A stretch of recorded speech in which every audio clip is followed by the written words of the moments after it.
Welcome everyone to this late January Dharma talk at Mountain Cloud 2026 underway.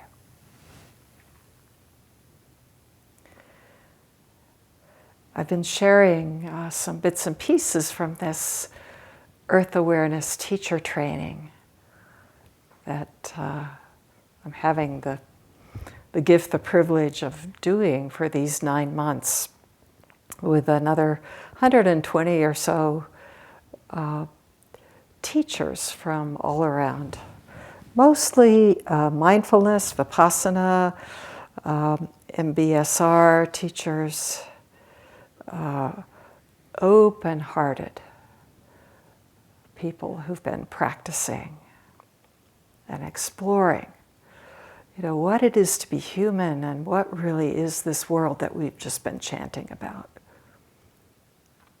Actually intoning it. So we had a meeting just on Sunday again, my small peer group out of this larger group. And each time somebody different leads it within our group. And this time, a man, he's a professor, a psychologist, a mindfulness teacher in London. And he opened our gathering with a kind of meditation or exercise that he called sense foraging. Kind of evocative. You come into sitting, you settle into the body, you come into this kind of balance when we just notice it, how things sort of release and find more ease and alignment, more openness. Come into stillness, get more quiet. And then he just asked, what do you sense? He asked, what is your mood? Not usually something I inquire into when I'm sitting. He asked, is there one, maybe just one pervading quality that you sense in your body at this moment? And somewhat to my surprise, there was this anxiety, just immediately apparent. A kind of tingling, amorphous uneasiness, in the torso, but I could sense it through my whole body.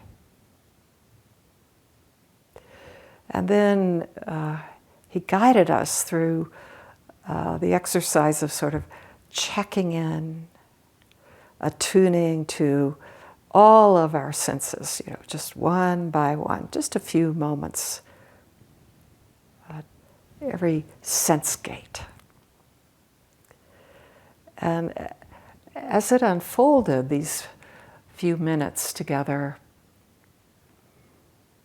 pretty quickly on, my anxiety showed itself as horror at what's going on in the world.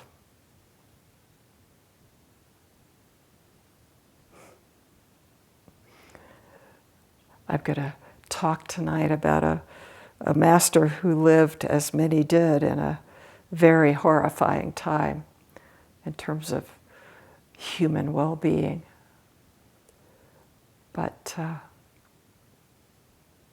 now for us it's these sort of ice invasions, authoritarian oppressions, the climate crisis. This Earth Awareness training is trying to really help us feel and live into and then respond to the poly crisis.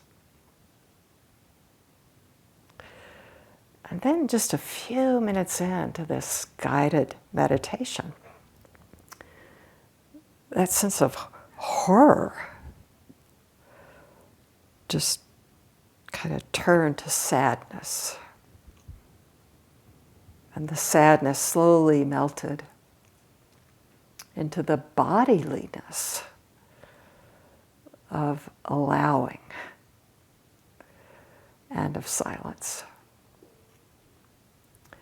After this meditation, our online group had a short go-round, checking in with how each of us was doing, how we're feeling.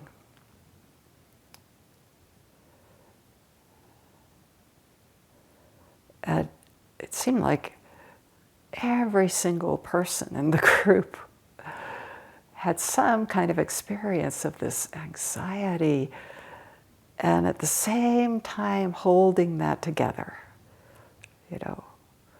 with the spaciousness and the capacity of this true human heart.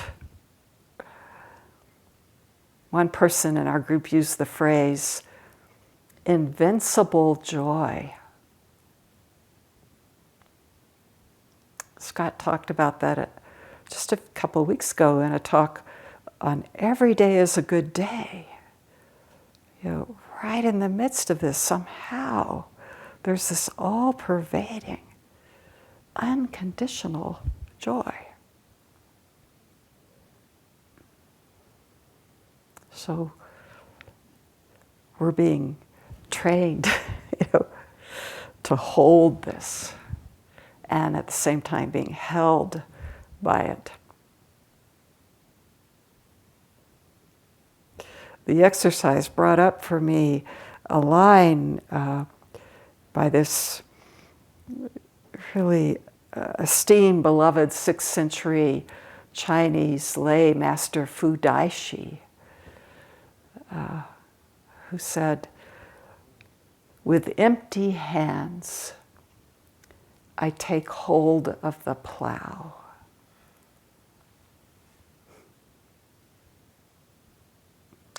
With empty hands,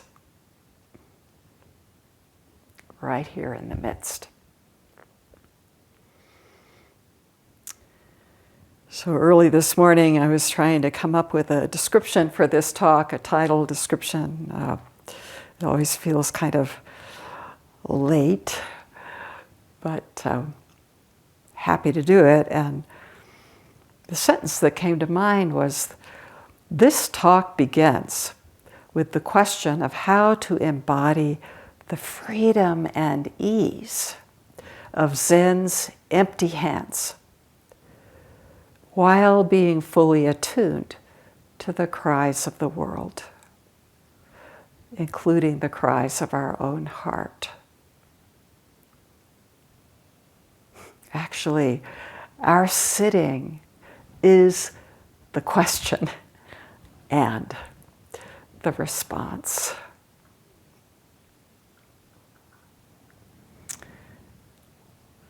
All this called up a teaching from Tai Chi that someone who's deep into that shared with me once. This basic teaching called the unadjusted step. So the teaching is that when you take a step or make a move that's not quite right, rather than adjusting, you just stay there. Notice. Note exactly where you are. The unadjusted step is a way of naming this moment. Now. Just as it is. Recalling this today, what came up was this time long ago in Doksan with Ruben, my teacher. And I was presenting a koan and I stood up and fell to the floor. And then started to get up to move back to the cushion to say a word about what that was, And he said, just stay there a moment. It made an impression. Stay there. Stay here. See it. Feel it. Somewhere along the way, one student described this as the 4 bodhisattva vows in action.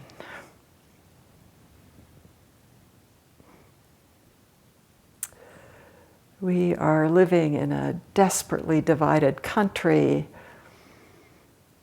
and at the same time, that separation does not hold up.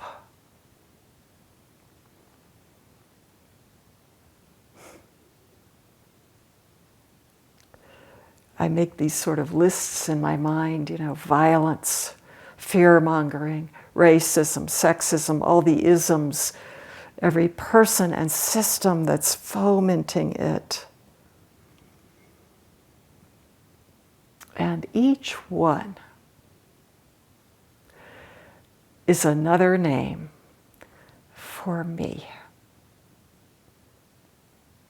Everywhere you turn, your own true face.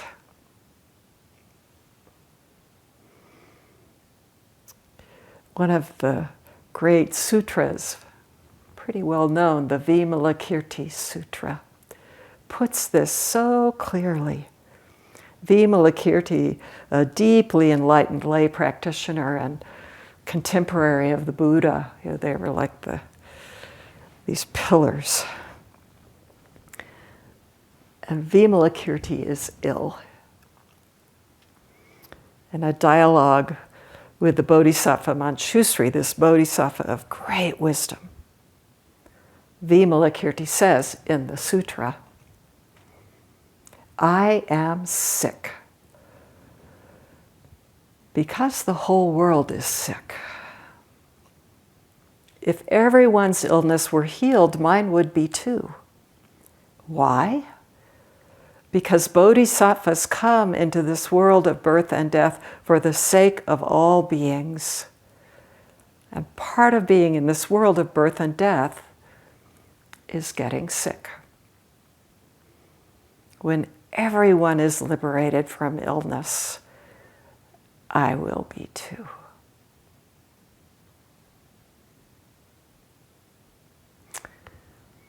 The illness, of course, that Vimalakirti is talking about is the disease, the dis-ease of everything that binds us. The poisons, this tradition names greed, aversion, ignorance.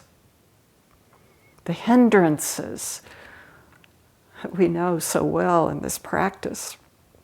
Whatever may keep us from seeing who and what we truly are.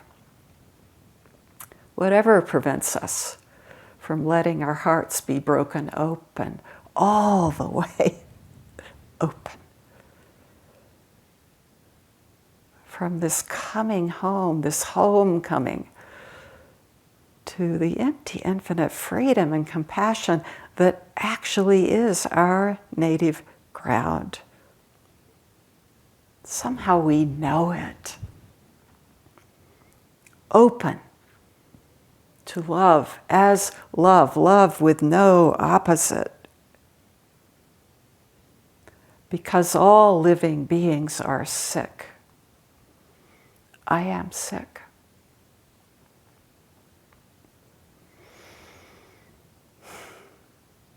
Yeah, the sutra invites us to sit with this battered, broken world, to hold it in empty hands along with the bodhisattva vow to resolve all suffering.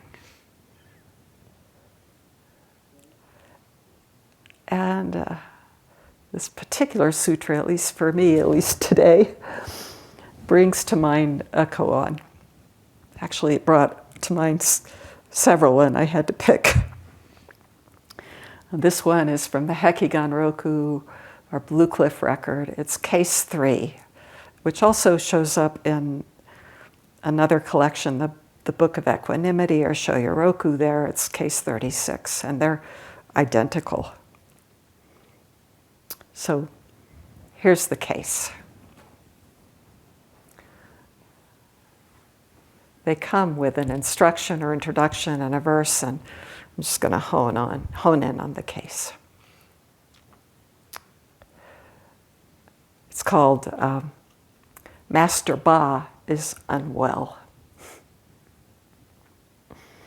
We're in good company. Here's the case. Great Master Ba was unwell. The temple steward came to ask him, Master, how are you feeling these days?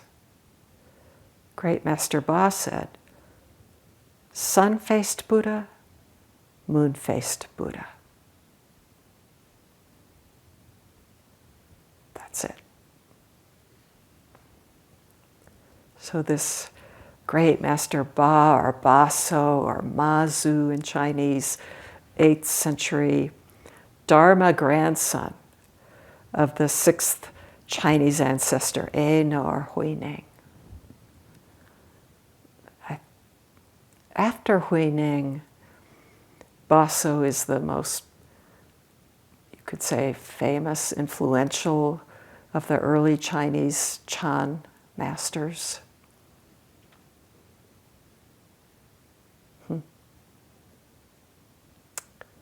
I don't know, he's very close, like these two pillars, to Sekito or Shirto. But had many, many disciples, descendants, Dharma heirs.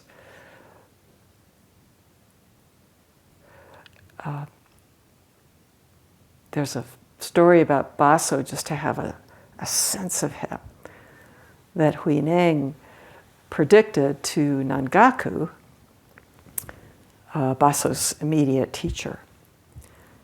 Hereafter, from the area to which you will go, a horse will come forth and trample everyone in the world to death. What a tradition, what a practice. Apparently Baso's face looked like a horse, this stocky body. But this is high praise for a Zen master. Trampling delusions, bringing all people,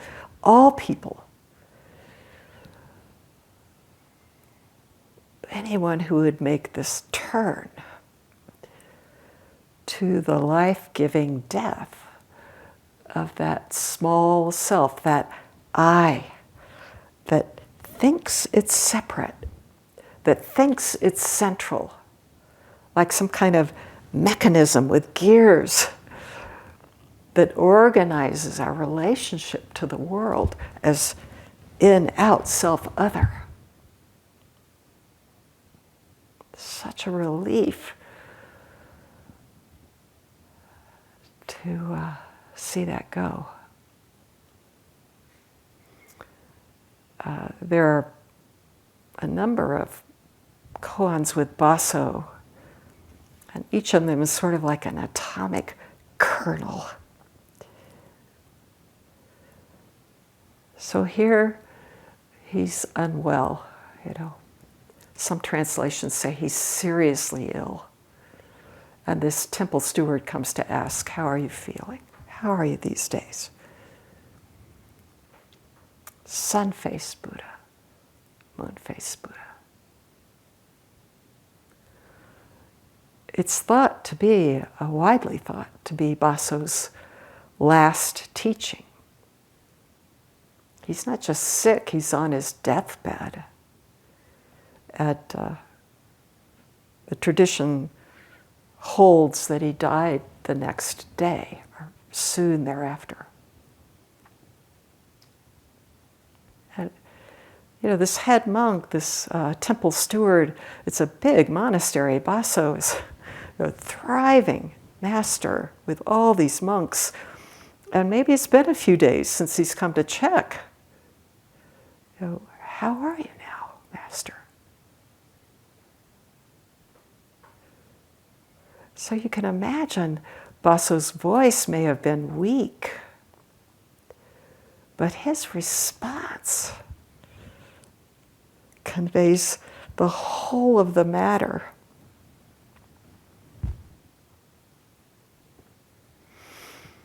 Sun-faced, moon-faced.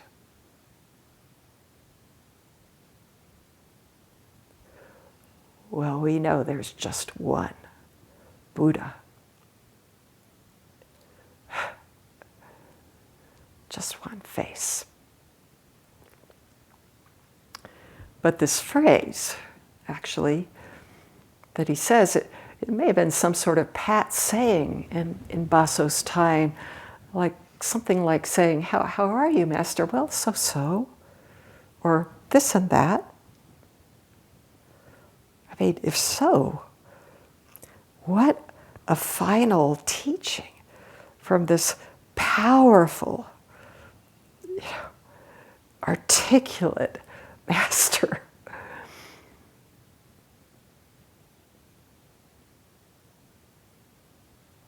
Actually, every word he utters is presenting the whole of it, the whole lifetime of his teaching.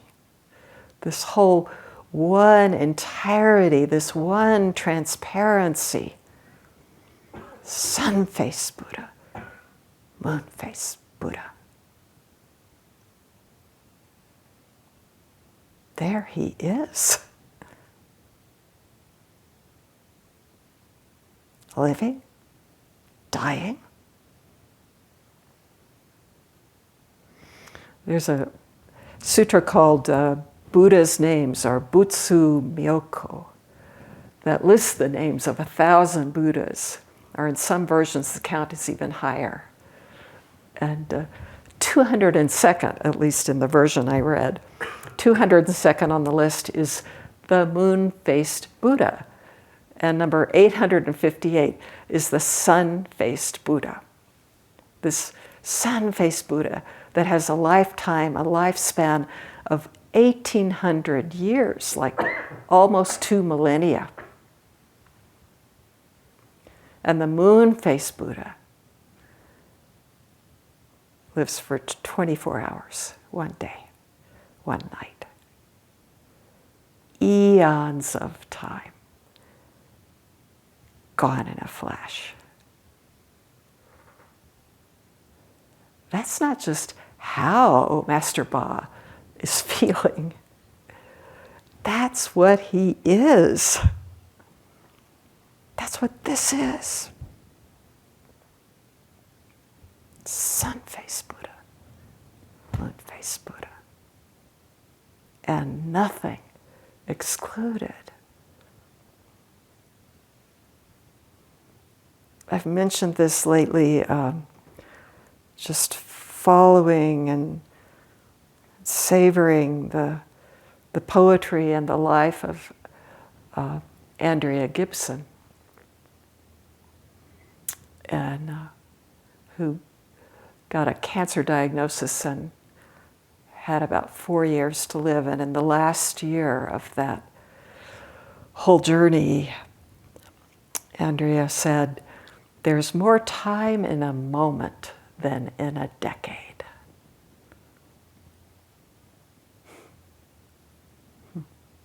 Suddenly brings up this ancient instruction to the monks who would be beginning Ango, and as they're entering in, they would typically be invited to sit with the mind of one facing death. It's not morbid, it's this. There's more time in a moment than in any other measure. How are you feeling? Things are not well. The effort to divide, to otherize, the incessant obfuscation, the willingness to destroy ecosystems in the name of capitalism, the disregard for the value of collective flourishing, There's no end to the list. Sun-faced, moon-faced.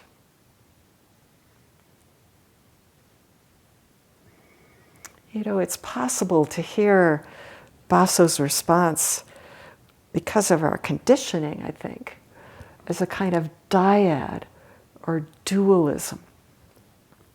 Long, short, well, ill, life, death. There's a commentary by Yasutani Roshi on this, and he interprets Baso using the moment, this last chance, to open the eyes of the temple steward, to open our eyes. Is Baso using, sort of taking up the vehicle of dualistic language to upend our sense of separation, to steal away the hyphen, the long, short, life, death, form, emptiness, to sort of crack open the shell or collapse the division?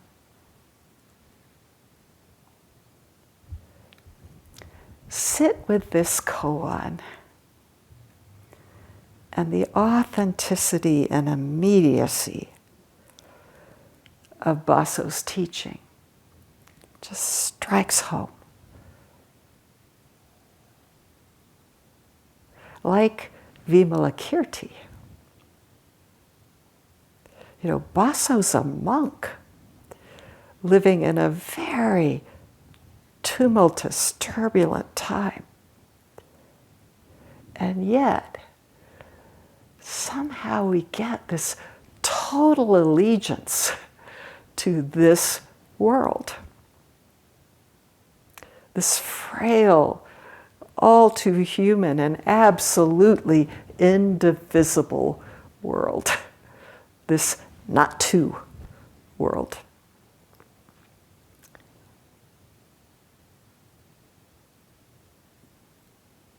Baso is dying and he can't feel well.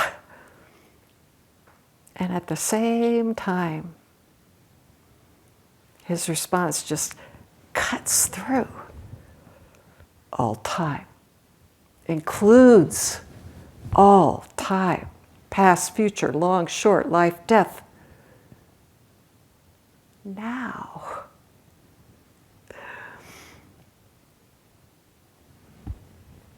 That's really all we do when we sit, is just now.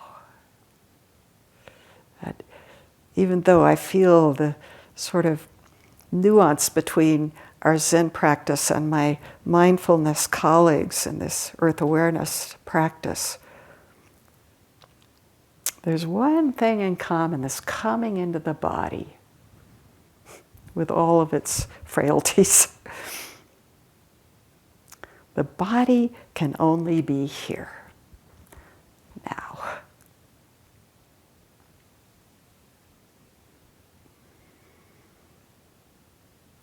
I mentioned that Baso was the Dharma grandson of Huineng, the sixth Chinese ancestor.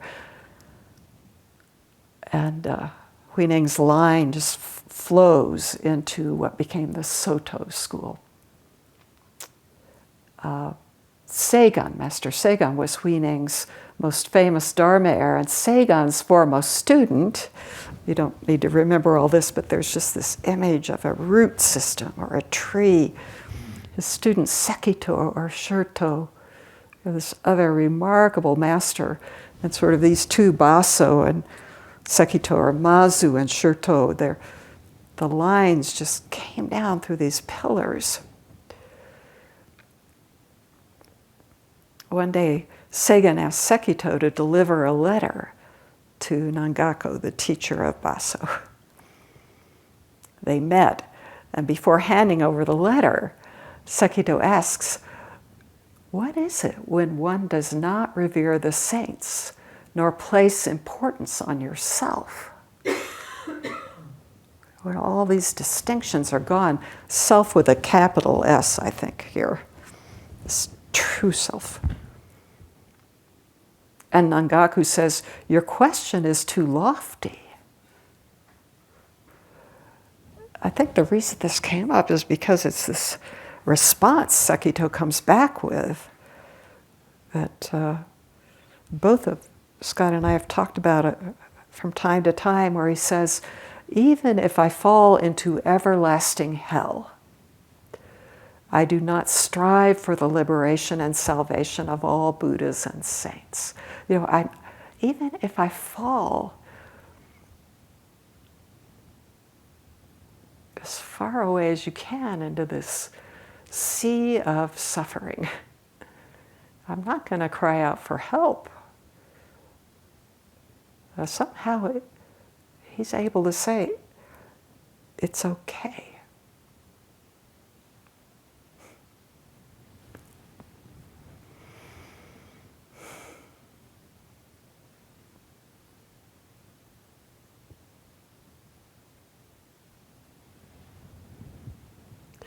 I'm checking this a lot lately for myself. I don't know, it just comes up with some regularity as we watch the news and then sit on our cushions. And,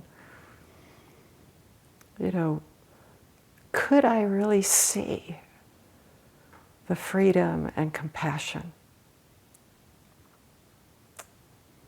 that is this native ground that doesn't divide? Could I see that if ICE agents showed up at the door and with guns drawn, and took either or both of us? Could I see that? It's like a check now. And of course we don't know. We don't know.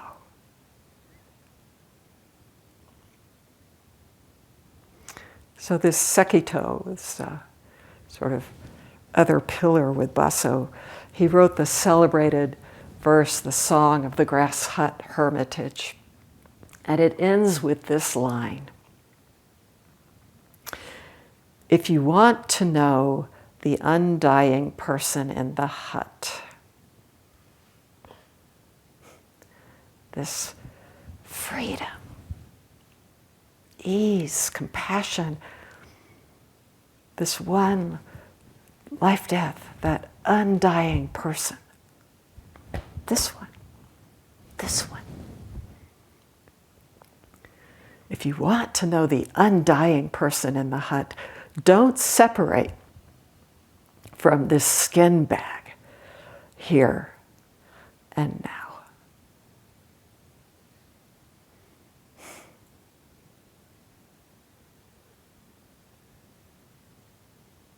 These precious lives, this chance to practice, never know. And it's not somewhere else what we're seeking, it's just here, intimately here. Sun-faced Buddha, moon-faced Buddha, about to die. And actually can't go anywhere.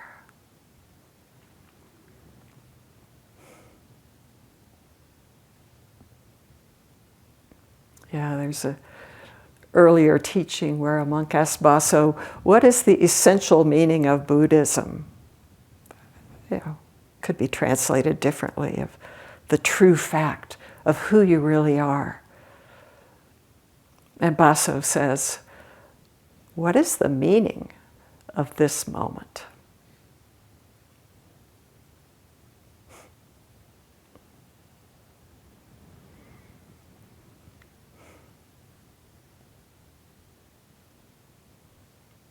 There's a famous passage where Manchusri says to Vimalakirti, and I'm about to end. It's in the sutra. Manju says, it's just like the lotuses which don't grow on dry upland plains. They grow in the muck and mire of low-lying marshes. It's only within the mud of the afflictions that sentient beings can give rise to the elements, that make up a Buddha. These elements. He goes on, if you plant seeds in the sky, they'll never grow. Only when you plant them in well-manured soil. This well-manured soil. Can they sprout and flourish? You know, just last week was Martin Luther King Day, that a lot of the country didn't even really know about. I think there's such a kind of effort to cover this up, this history. But one practitioner reminded me of a line from Martin Luther King's last speech. He said, "When the times are darkest, the stars shine brightest."